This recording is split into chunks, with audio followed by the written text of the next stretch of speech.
दोस्तों, पता है, कभी कभी जो हमें सबसे बड़ा दर्द देता है वही हमें सबसे ज्यादा स्ट्रांग बना देता है।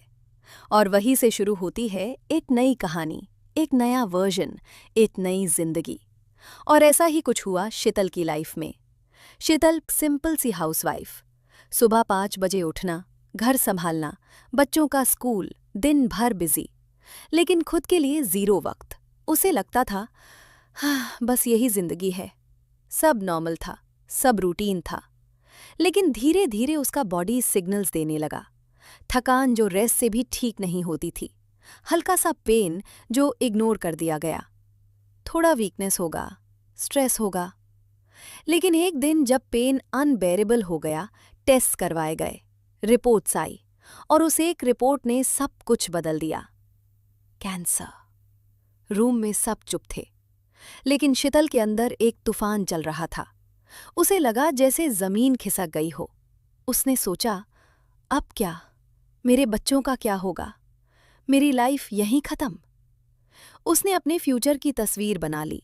हॉस्पिटल, वीक बॉडी, बच्चे रोते हुए।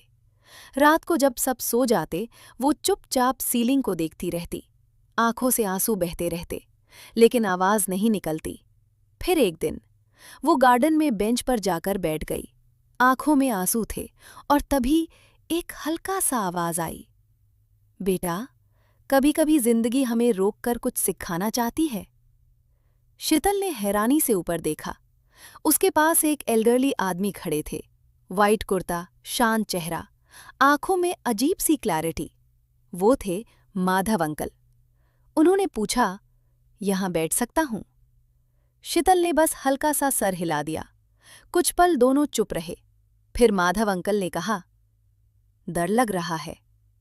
ये सिंपल सा सवाल शीतल के दिल को छू गया, क्योंकि पहली बार किसी ने उसके चेहरे के पीछे छुपा सच देख लिया था। उसकी आंखों से आंसू बहने लगे। अंकल, मुझे कैंसर है। माधव अंकल ने रिएक्शन नहीं दिया, ना शॉक ना सिंपैथी। सिर्फ एक काम सी आवाज में बोले, कैंसर बॉडी में आता है बेटा, हर माइंड में। ये लाइन सीधा उसके अंदर तक चली गई। उसने धीरे से पूछा, पर मैं कैसे स्ट्रांग रहूं? माधव अंकल मुस्कुराए थी। माधव अंकल ने अपना पुराना सा ब्राउन बैग खोला।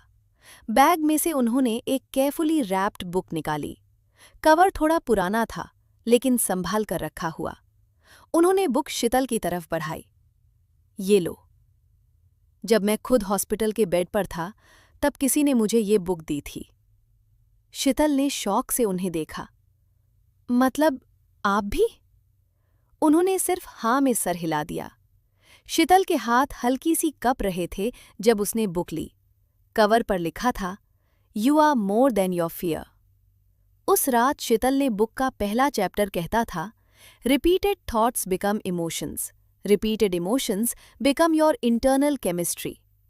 शीतल ने रियलाइज किया वो सालों से क्या रिपीट कर रही थी। मैं इंपॉर्टेंट नहीं हूं, मैं बस हाउसवाइफ हूं। सब मेरी वजह से खुश हैं, मुझे खुश रहने की जरूरत नहीं। उसने पहली बार एक्सेप्ट किया वो खुद को इग्नोर कर रही थी। उसने डेली ग्रैटिट्यूड जर्नल स्टार्ट किया। 3 चीजें लिखना जिनके लिए वो थैंकफुल है। पहले दिन लिखा, मैं अभी भी जिंदा हूं। और वहीं से हीलिंग का फर्स्ट स्टेप स्टार्ट हुआ।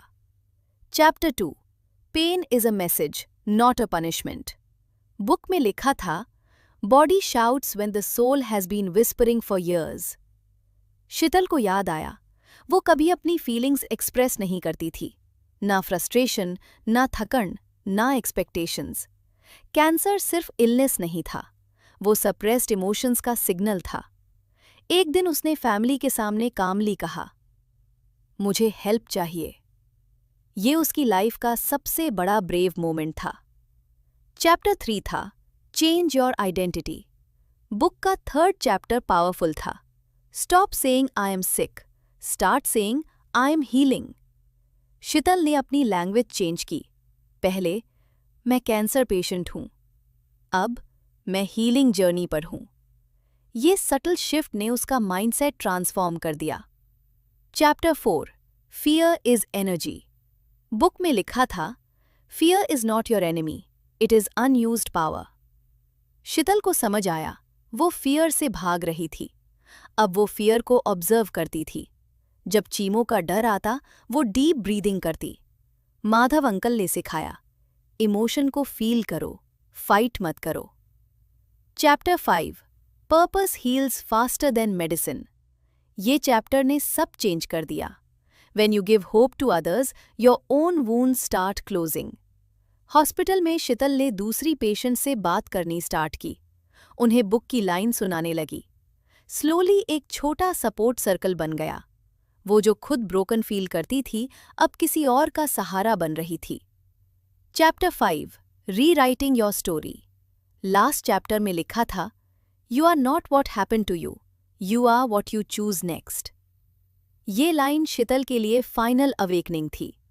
उसने डिसाइड किया, वो अपनी एक्सपीरियंस को अपना पर्पस बनाएगी।